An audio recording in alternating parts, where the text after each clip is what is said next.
आज का ब्लॉग एकदम स्पेशल होने वाला है क्योंकि मैं और मेरा दोस्त राहुल अगले 72 घंटों के लिए पंजाब जा रहे हैं क्योंकि वहाँ भाई का फिजिकल था और इसी बहाने पंजाब भी घूमने का मौका मिला। तो हम लोग सारा सामान पैक करके चल दिए स्टेशन की तरफ। और ये ट्रिप सिर्फ एक रेस नहीं बल्कि एडवेंचर से भरी हुई थी। तो भाई दिखाते हैं आपको पंजाब।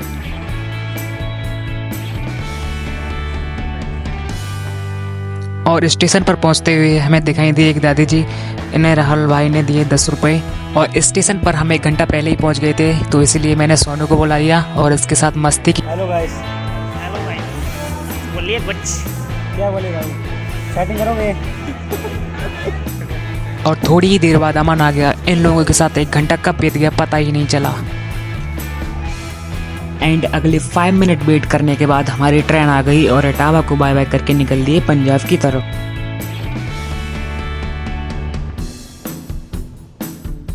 ट्रेन में इतनी भीड़ होने की वजह से मुझे 3 घंटे तक खड़ा होना पड़ा। और फाइनली हम लोग पहुंच गए जालंधर सिटी। और अब हम लोगों को जाना था सुरानुसी, जहां पर भाई का सेंटर था। और भाई सबसे बड़ी प्रॉब्लम ये थी यहाँ की लैंग्वेज। और हम लोगों ने ये डिसीजन लिया कि आज हम लोग सेंटर नहीं जाएंगे क्योंकि हम लोग पहले से ही बहुत थक चुके थे। और फिर हम दोनों भाई चल दिए राहुल भाई के रिश्तेदार के घर। उनका घर था लुधियाना में, जो कि वहाँ से 50 किलोमीटर पीछे था। और 5 लेट गाने की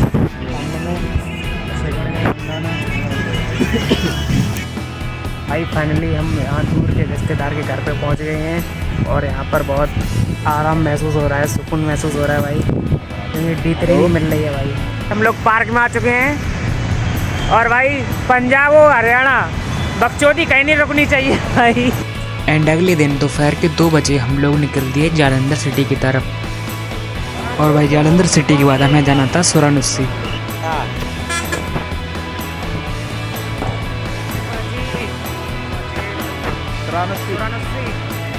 और यहाँ आके मुझे लग रहा था कि हम किसी दूसरे ग्रह पर ही आ चुके हैं।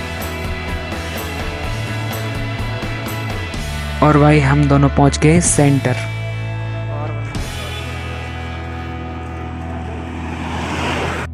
और अब हमें नीड थी रूम की, क्योंकि यहाँ पर बहुत ठंड पड़ती है भाई। और भाई रूम वूम तो कुछ नहीं मिला। यहाँ पर हॉल में लेटा दिया गया भाई। यहाँ पर 300 रुपये चार्ज किए। और भाई बहुत सुबह ही उठना पड़ा क्योंकि भाई वहाँ पर भाई को लाइन में भी लगना था। और वहाँ की ठंड देखकर ही भाई हालत ख़राब हो रही थी। और 2 घंटे वेट करने के बाद भाई सुबह हो गई। और इस भाई का भाई फिजिकल नहीं हो पाया, इसलिए बहुत रो रहा था। और बहुत देर समझाने के बाद भाई को समझ आया कि नेक्स्ट टाइम ट्राई करेंगे। यहीं पर हम थे, एक लड़का हमसे आगे था, एक पे हम थे। वो भगा, मैं सोचा कि अभी स्टेप में चल रहा हूँ, मीडियम में चलूँगा, उसके बाद उठा लूँगा बाद में। लेकिन बाद में उठा नहीं तो मनोबल डाउन हो गया। तो सोच लिया फंसेंगे नहीं। सुबह के 10 बज गए थे, लेकिन राहुल भाई का कुछ पता नहीं था।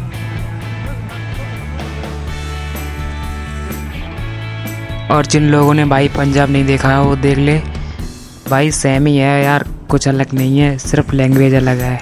अब भाई ये ट्रक आया है, लगता है अब आ जाएगा भाई।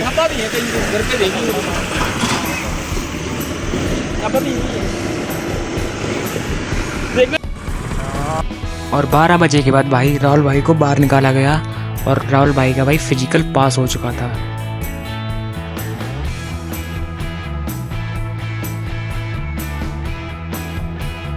और अपनी एरिया का भाई एक बंदा मिला जिसे मैंने समझा दिया कि आपको कैसे सरवाइव करना है। भाई वहाँ से बाहर निकले तो बहुत तेज भूख लगी थी। यहाँ पे लंगर चल रहा है, खेल लेते हैं अभी। सही है भाई। बोला शंकर भगवान की जय। और जालंधर सिटी को छोड़कर हम लोग चल दिए स्टेशन की तरफ, क्योंकि अब भाई को जाना था पलवल, क्योंकि वहाँ भाई का एग्ज़ाम। और मुझे जाना था भाई अपने रूम पर इटावा। चले भाई, बाय बाय पंजाब।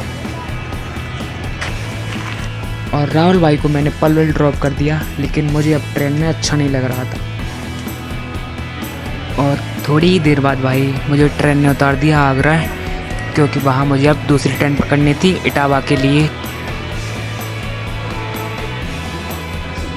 और 2 घंटे डिले होने के बाद ट्रेन में इतनी भीड़ थी कि भाई पैर रखने को भी जगह नहीं थी। चलिए हम लोग आ चुके हैं अपने शहर इटावा में और आ चुके हैं अपन भाई ने हमें 3-4 दिन के बाद भाई